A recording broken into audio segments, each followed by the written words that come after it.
Thank you all so much for being here today. My name is Megan Dorn, Federal Policy Manager at TechNet, where I lead our AI policy portfolio. Today's panel is on smart US AI policy. This panel comes at an important time as AI has become the hot topic on Capitol Hill and in the White House. Last Friday, the White House announced the voluntary commitments of 7 leading AI companies on how they're planning to govern artificial intelligence in the way that it's developed and released to the public. These revolved around 3 principles of safety, security, and trust. While over here on Capitol Hill, over 25 AI bills have been introduced and over 10 hearings have been called since Congress gavelled in back in January. Majority Leader Schumer has provided senator-level briefings, the third of which will be held tomorrow, to help ensure members are educated on this important, innovative technology as they begin to consider legislative proposals. Thank you to our distinguished panelists for joining us today for this important discussion. I'm going to allow each of the panelists to introduce themselves and tell you a little bit about their member organization. Well, thank you for having me. I appreciate it, Megan. My name is Gabby Diadamo. I lead our North America Government Relations Office for Accenture. Accenture is a global technology services and consulting company. We have over 800,000 people around the world, and we've been using AI to help our clients for almost a decade now, and also helping them develop their own frameworks and foundations so that they can scale AI as well. Fantastic. Heather Foster of Lyft. Good morning, everyone. It's great to be here today. I am at Lyft. I run all of our federal and international policy, and we are a transportation network company. We are devoted to transportation. Last year, we had over 45 million rides in terms of rideshare, our bikes and scooters. And so transportation is so critical to communities across the country, and we're very committed to ensuring that we're providing innovative and safe ways for people to have transportation. Fantastic. And Hugh Gamble of Salesforce. I echo your thanks for being here today. This is a wonderful opportunity. This is a huge pivotal moment for AI. We hear a lot of conversation around the opportunities for AI. If we get this part wrong, those opportunities are going to be truncated. Salesforce made a pivot towards AI about 9 years ago, 2014. And we have been working with AI and finding ways to put AI into Salesforce's CRM system. And those of you that aren't familiar with Salesforce, it's a customer relationship management software where we help companies utilize the data that they already have on their customers and find ways to interact with them, market, sell, service to them, potentially in a better way with more insights. AI is going to turbocharge that. We feel well positioned in that market right now and are really looking forward to emphasizing smart, nuanced policy regulation as we go forward in this debate with policymakers, not just here in Congress, but around the world. I run our federal government affairs operation, and we look forward to being a part of this conversation and hopefully continuing the conversation with some of you afterwards. Absolutely. Thank you, Hugh. For our first question for Gabby of Accenture, what are you seeing from your clients about how they're thinking about and implementing responsible AI practices? Are they utilizing any existing government resources such as NIST's AI risk management framework? So I think the one big thing I would say is all the companies that we've been working with really, truly want to do the right thing. But they're all kind of starting at the beginning of their journey. And we did a survey recently of C-suite executives, and we found that only 6% of them had really built an AI framework that they were using and a foundation to implement. And I think we ask ourselves why that is. And a lot of that has to do with the fact that if you don't have good data, you can't use AI. So we recently announced a $3 billion investment over the next 3 years. Part of that investment is going to be in an increase of 40,000 employees, so work on data and AI issues for exactly that reason, to help companies start getting a handle on where their data is, what it looks like, how it's stored, and then be able to take that next step of developing an AI framework that they can implement. That's fantastic, and I imagine you guys will be getting a lot of calls from companies to help them get set up. Thank you, Gabby. Heather, moving to you, and ultimately we'll open this up to the rest of the panel. What do you think policymakers should take into account when they're developing AI regulation? Well, I think it's very important that policymakers are doing the listening of what is actually innovative, what is making things improve. We've heard a lot of conversation today about the ability to, disrupt things like fraud, protect consumers, the things that about AI that are going to lead to protections, that's going to lead us to being more innovative. Those are the things, but also thinking about what are the guardrails, right? So many of us have already been using AI for a while. I know at Lyft we use it through our machine learning. So the key will be us sharing those learnings and ensuring that they can be, in the actual policy to make sure that we are safe with our AI. Gabby or Hugh, do you want to add any thoughts? I would simply add, we believe that there are a couple of smart starting points as you start to regulate AI. AI is powered by data. That was something Gabby just mentioned. We still need to pass a federal privacy law. If you want to control AI and want to understand how to potentially have any controls around AI, you should understand that it's powered by data, and therefore understanding and having a baseline to protect the fundamental human right of every individual to privacy should be baked into this. So I believe that should be a foundational piece.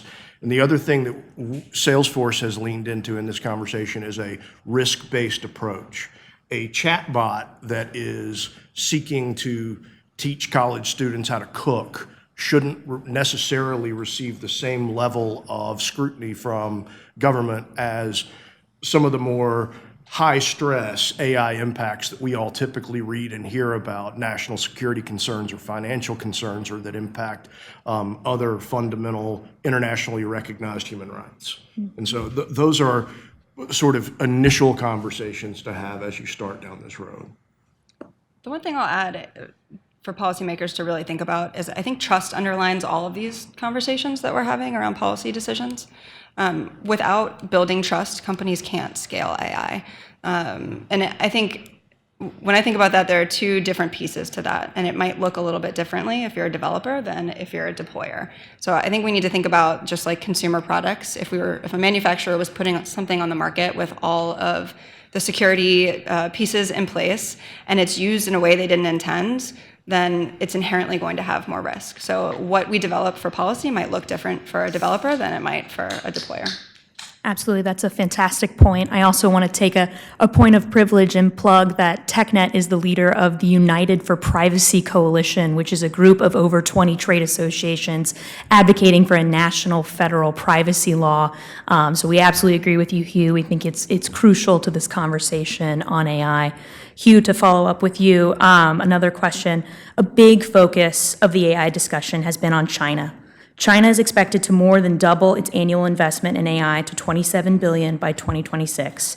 How can the U.S. government and leading American technology companies work together to ensure the U.S. remains the global AI leader?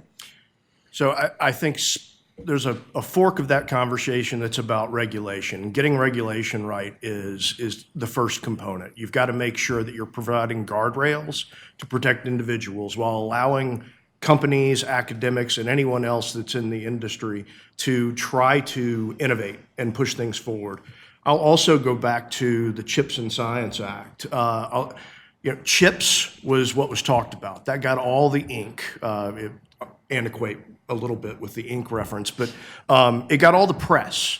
But the end science part, there's a lot of reform of NSF in that bill, long needed, meant to modernize, to find ways to push for more cooperation between government and private industry and researchers to move that forward. I think implementation of that in a smart way is going to go a long way to help us. But you've already seen that in the US, if you can create a hospitable environment for innovation and market development as we have in the past, it puts us pretty close to the front of the line, if not at the front of the line. Absolutely. Heather, Gabby, any thoughts? I mean, I think it's just important also to take a look at, use case specific and how are we really thinking about bias. So that to me can really bring us in the leading edge if we start to set examples early of this is what bias looks like. Here's how we can mitigate it. I would just add to what Hugh said. I loved his answer on science and investment. I think we've seen in 22 of the last 28 years, we've seen a decrease in the research, basic science research. Same point on chips and the authorization for the National Science Foundation. We think it's really crucial that we fully fund the work that they're doing. Absolutely. I think that's a fantastic point, Gabby. Going to Heather, are there any AI models or frameworks that currently exist that you think governments should be looking to as they consider developing regulations? So at Lyft, we have been using the National Institute of Standards and Technology. This framework was released this year, and it is something that we have been able to do and look back at our own algorithms. What is happening? How are we able to evaluate? And this is something that we hope the government as well will continue to set more frameworks, kind of look and do the research. I think partnering with companies is going to be continuing to just be instrumental in making sure that we have the movement that we need and that we're setting the correct standards. I'll add to that. I think the technology industry, and I think industry generally, are pretty comfortable with NIST as a body. And the reality is for us that this technology is going to continue to advance at such a pace where legislating on every nuance is just not going to be practical. And so I think NIST in their framework not only deserve a shout out in that context, but I hope they'll continue to be an integral part and participatory in the future regulation of AI. And adding to the NIST point, I think if there's good news here, it's that there's been, I think, a pretty broad coalition around what the core principles should be for a framework. We actually released a responsible AI framework about 6 years ago, and the 4 pillars that we had in our framework are very similar to what ended up coming out in NIST and a number of other frameworks that we've seen in the last couple of years. There was one recently put out by the Business Roundtable, which our CEO leads with Brad Smith at Microsoft. And all of them are really built on kind of similar core principles. So I think that's a lot for policymakers to get started with. Definitely. Awesome. For Gabby and for Hugh, how are you feeling that the current regulatory landscape, do you believe it supports the evolution and adoption of AI for your clients? I think at the end of the day, whatever it looks like has to be kind of globally harmonized, and it has to be predictable for companies. There needs to be a standard set of definitions so that multinational companies can be able to follow that without too much confusion and regulatory burden. I'll leave it to Hugh for the rest. Yeah, I'll just pick up the ball and run with it from there. We work with Accenture pretty extensively. And the global nature of the businesses dictate that what we need is some sort of standard that allows for global industry, global corporations, the global economy to function. That's standards around definitions, around how you're approaching this. And so we want for regulators to make sure that they're communicating and heading in the same direction. I'll also add to that it's vitally important that it be careful, nuanced. There are people out there that think we need to rush into this and do things quickly. It's more important to get it right than to get it quick. And one of those examples you highlighted a second ago, but I'll mention it again, which is Salesforce we're a big believer that if you are using our platform, you should be able to choose which components you want to use. And therefore, with our AI, you can bring in LLMs that are ours, or you can use our system and bring in a third-party LLM, one you've self-developed. And so there is this distinction between developer and deployer. Like somebody can develop something, you can develop the platform, but you could have a third-party LLM, and then you've got an end user, which in this case would be a company. And where does the responsibility lie between those three? That deserves a real robust conversation. Absolutely. To follow up on Gabby's point about global harmonization, an incredibly important conversation to have. How do you feel America's AI regulatory framework stacks up with our, allies and competitors? Open-ended. Yeah, I'll simply say I think we're about as far along as most people, which is to say not that far. The actions that have been taken are helpful. They start to point in a direction, but we're very much at the beginning of this process. There are entities that have made the beginning of the process go a little bit further, but everybody is still in the beginning of a process of figuring out how to regulate this industry. Yeah, I would definitely agree that, we are just, I wouldn't say on track, but I would say that we are moving at a pace that I think will definitely keep us competitive. And I think that the efforts that you're starting to see, whether it's from Congress, the government, it's all coming together to ensure that we are just as competitive, we are investing in the same way, and that we're setting the same standards. Absolutely. Heather, coming back to you, right now, obviously, there are many regulations written at our federal agencies. Do you think there needs to be modernization of any of these existing regs to handle AI's development and for companies to use AI in the way that's most beneficial for their customers? Yeah, I definitely think that companies are going to continue to know what's useful. We see quickly, often at Lyft, we have to use AI because one of the big things we hear is people are relying on transportation. They want to make sure that they're being picked up at the right spot. It's the biggest thing we hear about ETAs. And so, when it comes to ensuring that people have the best technology, we're implementing those best practices. We meet with agencies regularly, and this is the type of partnership that the private sector should have with the government, where we're able to inform and they're able to really put together policies that advance us in the right direction. Hugh or Gabby, any current federal regs that you think might need to be modernized for AI?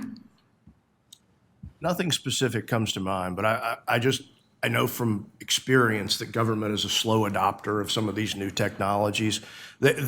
AI especially has a real promise in government and constituent relations, and a lot of that means your constituent and their engagement with the executive branch. But I think that, again, rightfully so, they're being careful and slow because those interactions do have to have a certain element of perfection to them. Look, we're enough in the infancy of this technology that we're still dealing with these hallucinations and things like that. And I do think private industry, enterprise, we have a pressure that you don't see with the chat GPTs and chatbots of the world. Our customers are Fortune 100 to small mom and private industry companies. They're not going to tolerate inaccurate information from us. And so there is a market pressure on us to solve a lot of that problem. But I think once you see that problem solved a little bit, it will feel like safer territory for the government. Mm-hmm. I'll take it a little bit of a different way and say, in adding one point, that I think that the federal government can really lead by example here and set standards and a framework for federal agencies to follow in a transparent way that then can be kind of looked at, and through the process we can discuss what works and doesn't work and be able to use that as a guide as well. That's a great point. Many proposals have been put out there as to what potential AI regulation could look like. And, as I said in my opening remarks, over 25 bills have been introduced in this session alone. And I'm sure somewhere in this building someone is drafting another one. What do you think would be the biggest concern that might inadvertently end up stifling AI innovation from proposals you're seeing right now?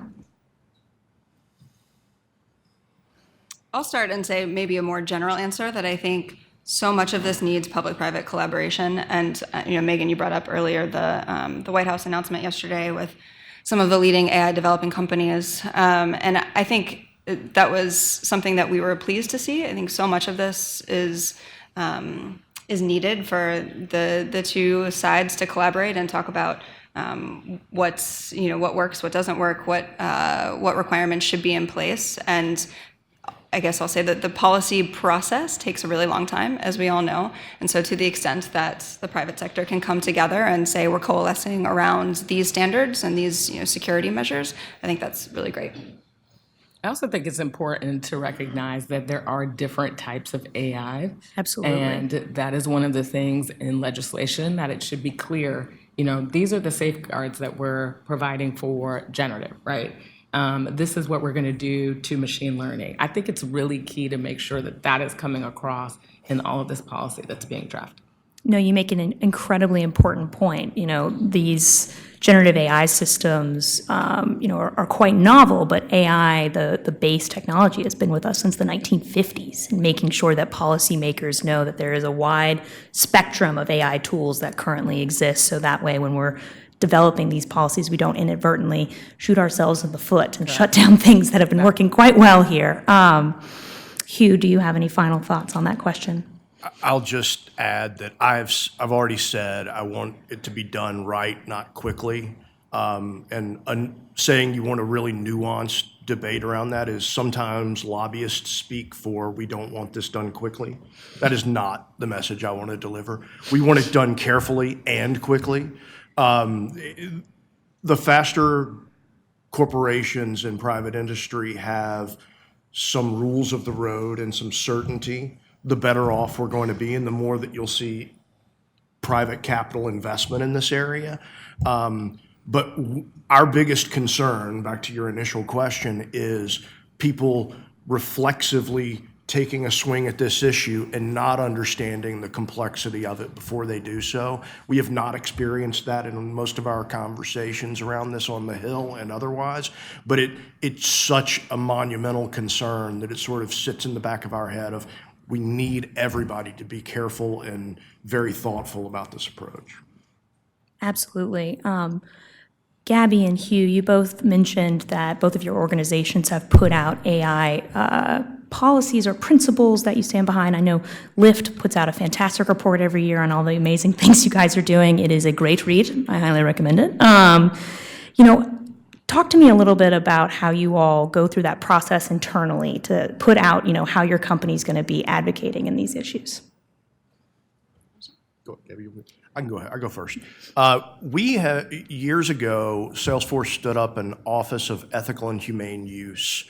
It's not exclusive to AI products, but with all of our products, we look at them for any potential pitfalls around bias or any other sort of negative unintended consequence. And so our Office of Ethical and Humane Use has been involved in not only our internal processes of developing these tools, but we have been using them in conversations with NIST and with the White House AI Commission, and they've been directly and personally involved. That office purely focused on the ethical implications of products and making sure that we're doing everything that we can by design at the front end to get it right and therefore not have to correct it on the back end, though obviously that level of doing audits and accountability and they're in place. But you have to come into this with an understanding that data can be prejudicial if you don't handle it correctly, even if it's not intended to be. And so it's those types of, and a lot of things at the end of the day, we can produce a completely devoid of any sort of ethical concern product, and it could be misused potentially by an end user, and that all that concern comes back.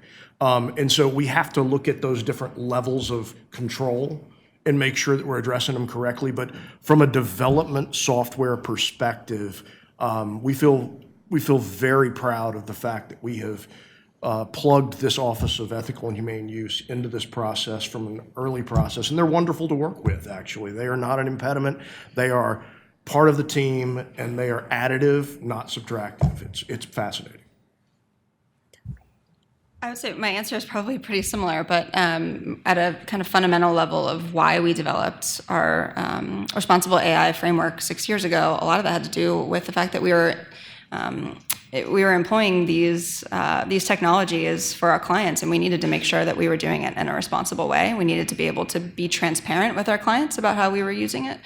So it started long before we even thought about what we would say to policymakers about the issue, but it was very client-centric. And similarly, we recently, I guess not so recently now, but earlier this year, we set up a center of excellence to deal with generative AI. And much of that, again, was the same idea. If we're going to be using this and researching how it can help our clients, we need to be very clear with our employees about how we're going to use it. We need to be clear with our clients about how we're going to use it, and we need to make sure in a giant organization around the world that we're all kind of understanding the risks and making sure that we're managing those well. Yeah. Awesome. This fall, we are expecting Majority Leader Schumer to convene his innovation forums, which will be bringing C-suite executives and major engineers from AI leading companies to help educate senators on some of these key issues. Imagine for a moment you are Senator Schumer.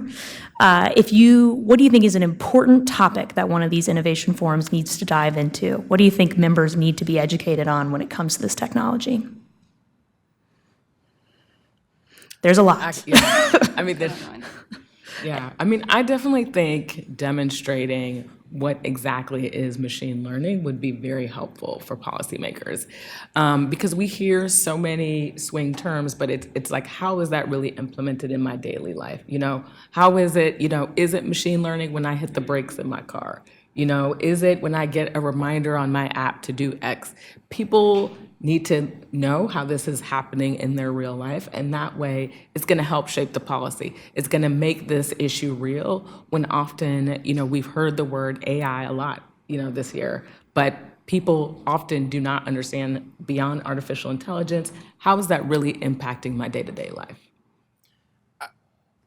I'll again pick up the ball and say that transparency, the AI can oftentimes look like a black box, and that is there is no silver bullet solution for that, but there are things that you can do to provide clarity and understanding so that individuals understand the why of what they're seeing. Maybe they may not understand all of the different calculations involved, but the level of transparency that we can provide, they need to understand the limits and also the options for accomplishing that. And it can be as simple as you as a human being deserve to know when you're talking to a computer or another human being, or it could be explaining to you the data sets that are being used to make those decisions, whether it's and to produce the information for you, to the extent that you can provide an understanding in Congress of transparency's limitations and the opportunities. I think that's a significant educational hurdle.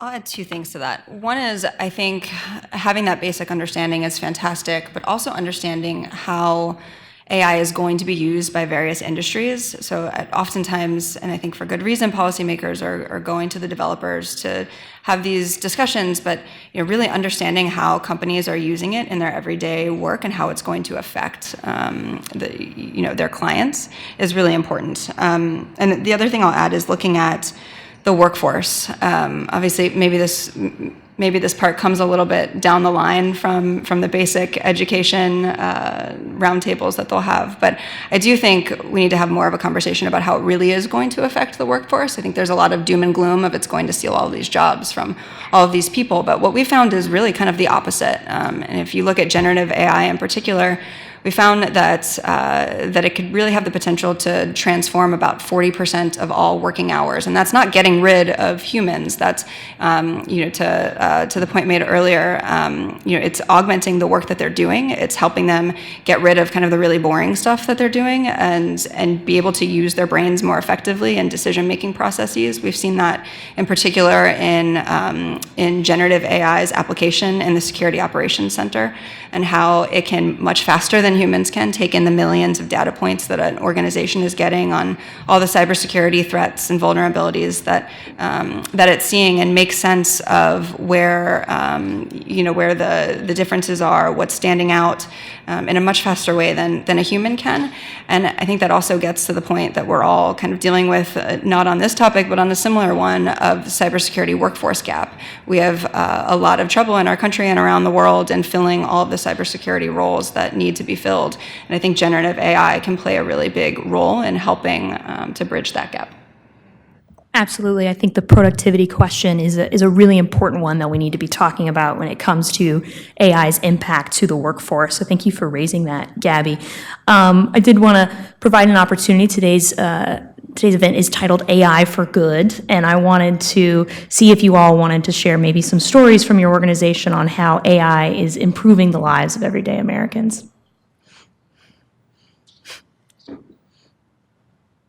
Who's going first?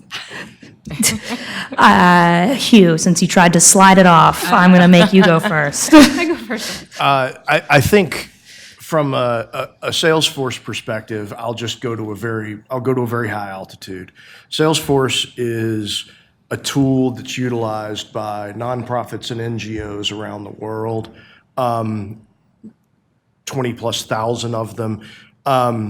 And simple integrations into things like marketing emails where you no longer have to draft.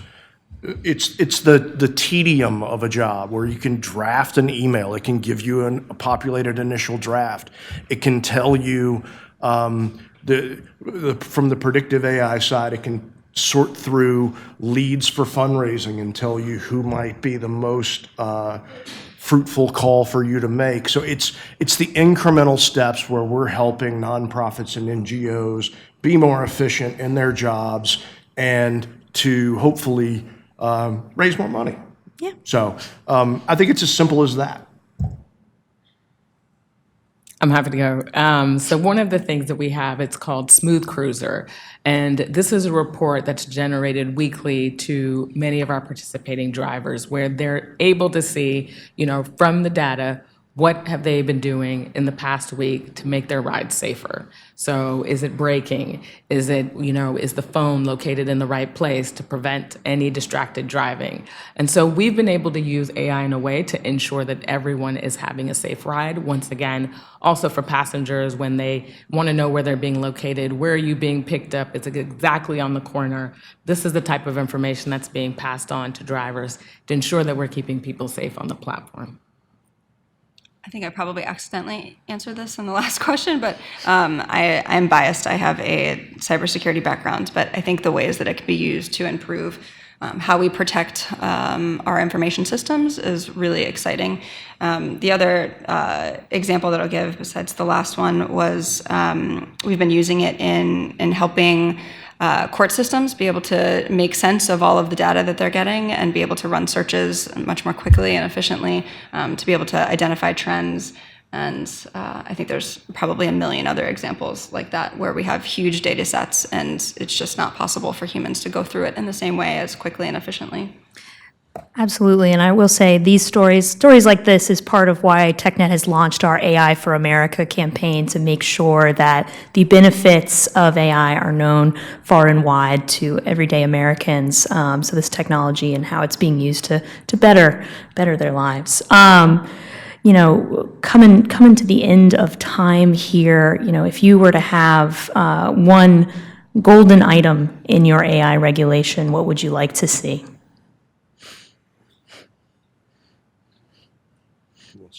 That's a... I can go first if that's maybe helpful while you ponder. One of the things that TechNet has been an advocate for is the authorization of the National AI Research Resource, which is a cybersecurity and cyber infrastructure to connect universities and small AI developers so that way they can leverage resources that they might not be able to get a hold of since they're not in a major company. So that way we can continue to spur the fantastic startup culture that made Silicon Valley what it is and helped get many of our leading TechNet members to where they are today. So that's one goal that we're continuing to advocate here at TechNet. I'll go next and say that I'll go back to what I said initially, which is it needs to be a risk-based framework. And you basically, in addition to potentially constraining new non-critical ideas that might come forward, it also creates a barrier to entry to new market players. And there are some corporations that probably wouldn't see that as a bad thing. We do. We want to foster, plant 1,000 flowers. And so what we want to see is a framework that correctly protects Americans, humans, wherever the regulation is existing, but also allows for natural market forces to occur in areas where the government really doesn't need to be playing a role to protect you, and allow for those companies to innovate, grow, and hopefully start to challenge incumbents and create a really robust ecosystem. I would definitely like to see some standards around bias. The fact that, there's so much information being collected and data, but really having a standard around bias so that each person is not just creating it, and so that we know that we can efficiently use this technology without having to worry about reducing any efforts around diversity or creating unnecessary bias. I think that whatever is developed has to get to the point that we were talking about earlier of building trust. And to do that, you need to do what Heather mentioned and address the bias issue and kind of the ethical policies and procedures that you're going to put in place. You also need to deal with the data management piece and making sure that you have clear guidelines for how an organization is going to handle that. One of the most alarming stats that I saw recently was a survey that we did that showed that 75% of C-suite organizations that we talk to think that they run the risk of going out of business in the next 5 years if they don't scale AI. So I think you have to get all of that right to be able to harness it in the way that we should. Thank you. I want to thank all of our panelists so much for being here today and just give an opportunity for any closing thoughts that you all have just here. Pass a privacy bill. All right. I agree. I would just say partnering together. I think particularly on this issue, just being able to educate and create some of these standards. I love, that everyone is coming out with principles, and I think that is really going to help us moving forward. Yeah, I would echo that. I think collaborating with the private sector on this, getting a real understanding of how industry is using it across all critical infrastructure industries is going to be really key.